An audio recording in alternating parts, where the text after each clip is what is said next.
You're 5 years old. The temple steps tower above you as you climb, gripping your father's hand. Drums pound, priests chant, and there, at the top of the great temple, you see it, your first sacrifice. Watch. Your father's voice is low, stern. The gods are hungry. Soon you will feed them. Your childhood ends here, on these blood-stained steps.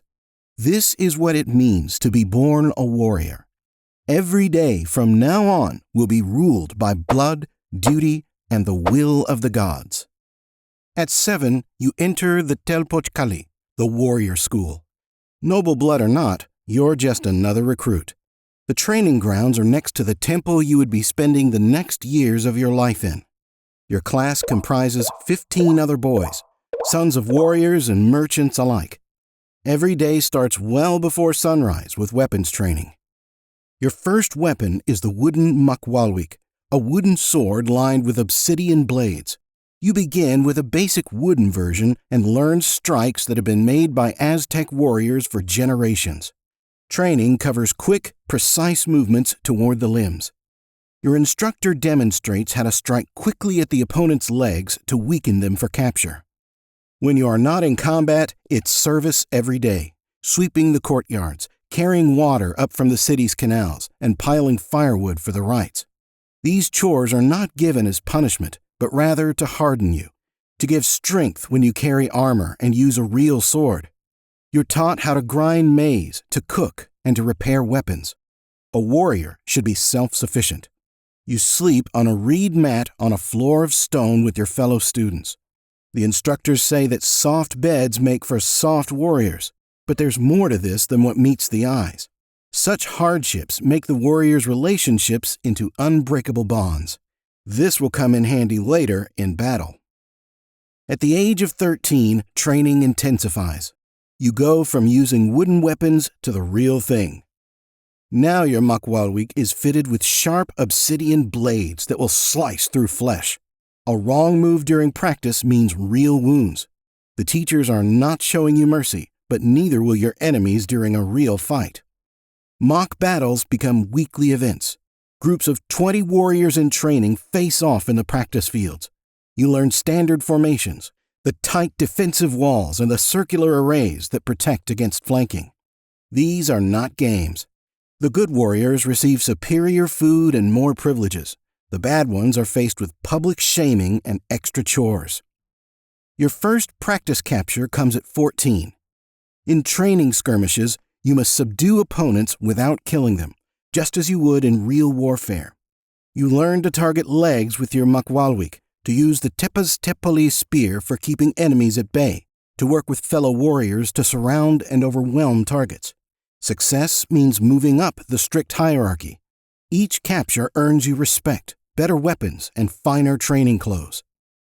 The weight of religious obligations increases. You begin to spend hours in the temple, where you learn elaborate rituals and songs. The priests teach you to read the sacred calendars that determine which days are to be spent in battle. You fast before important training sessions, drawing blood from your ears and legs as offerings. Every mock battle, every practice capture is watched by the gods. Their favor is as important as your combat skills. Competition gets intense. Warriors in training huddle into tight cliques, jostling for position and privileges. The top performers wear special armbands, eat better food, and even train with higher-ranking warriors. You learn quickly. Alliances count. The warriors you're training with will now fight beside you in a real battle. Some of the rivalries get ugly. The teachers allow it, within reason. Bad blood now is better than broken ranks later in battle. By 15, your body is scarred through training.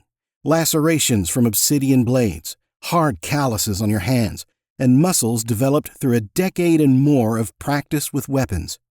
Your first real battle comes during a flower war, which is an arranged battle between city-states for capturing warriors to sacrifice and maintaining military readiness.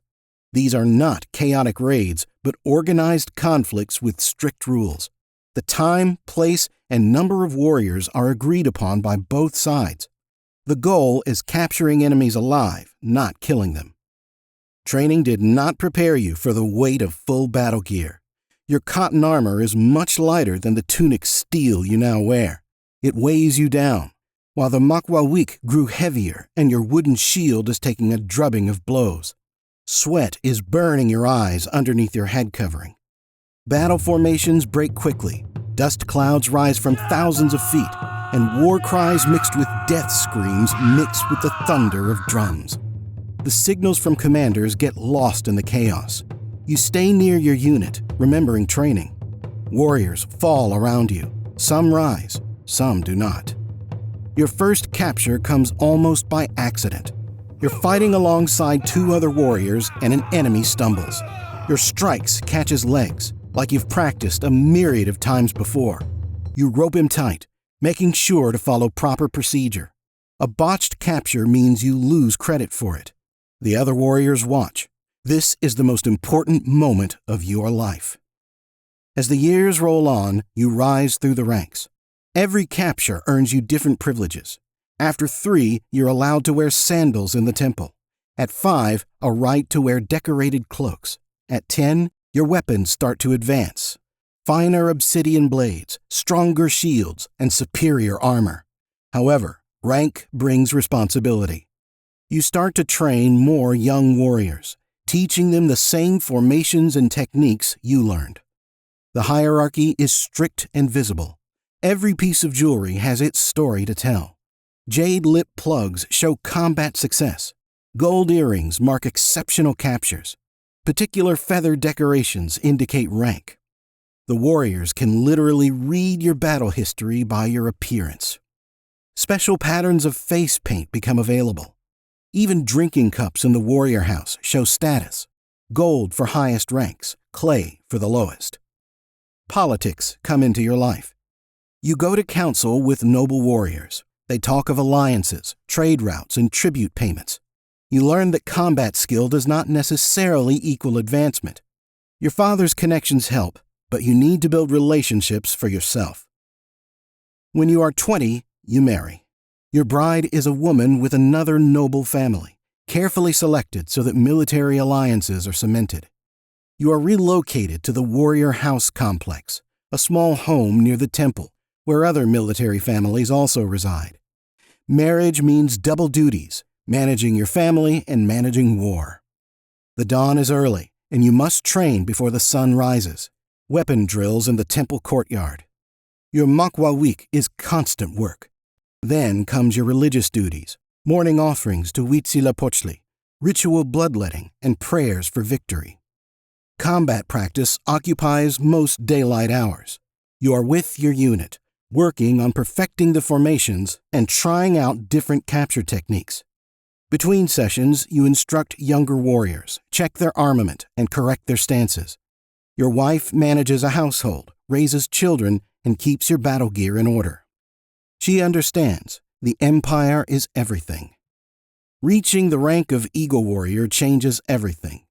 The distinctive eagle suit marks you as elite and one of the empire's finest warriors. You now command your own unit, leading warriors into battle, making tactical decisions that determine victory or defeat. The responsibility weighs heavy. Every lost warrior is your failure. Battle planning becomes your focus as you study the territories of enemies, plan routes of attack, and choose formations.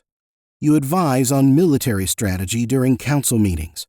Politics and warfare blend into one. Decisions on the battlefield can have political consequences. Your opinions shape which cities to strike, when to demand tribute, and how to respond to those who resist. You oversee warrior training across multiple schools. Top students compete for spots in your unit. You watch mock battles, identify promising warriors, and recommend promotions. Eagle warriors serve as living examples, so your conduct must be perfect. Power brings new challenges. Other commanders vie for power. Noble families request alliances. Every victory on the field bolsters your political standing. Yet, defeat costs you everything: rank, privilege, and honor. You weigh every move with care, between boldness and caution. The empire favors those who win. It shows no mercy to the defeated. Age changes the way one serves the Empire. Now, battle scars ache and old wounds have slowed your gait. Yet your value is shifting from bodily combat to one of wisdom and experience. Your voice carries weight in the military councils as young commanders seek out your battle strategies, your knowledge of enemy territories, and your insights into war tactics. Teaching becomes your primary duty. Your status remains strong. Years of service earn you respect among nobles and warriors alike. You attend high councils, advise on military campaigns, and help plan ceremonial battles. Though you no longer lead charges into combat, your strategic mind serves the Empire. You help choose which warriors advance to Eagle and Jaguar ranks. Some warriors don't reach old age, but those who do become living libraries of military knowledge. You preserve battle traditions, maintain warrior codes, and ensure ancient combat techniques survive.